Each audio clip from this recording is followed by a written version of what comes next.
मैं सिर्फ उमर से मोहब्बत करती हूँ और वो मुझसे। प्लीज। तुम चाहे जो भी कहती रहो, मैं तुम्हें उमर के साथ रहने की इजाजत नहीं दूंगा। हाँ तो अब सब मेरी बात सुने।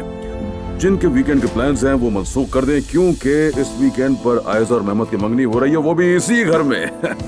भाई अगर मेहमद की मंगनी का मामला बिगड़ जाए और उसी वक्त आप भी आके कहो कि मैं आयशा के साथ हूँ तो बर्दाश्त नहीं कर पाएंगे, डर लग रहा है। मालूम है औजा। मैं तो कहती हूँ ये मंगनी होगी ही नहीं।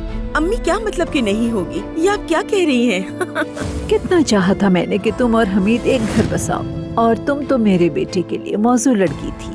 अफसोस है गुलशन, अफसोस। अगर सिर्फ मोहब्बत ही काफी होती तो खैर क्या कह सकते हैं, यही जिंदगी है। हाँ यही तो।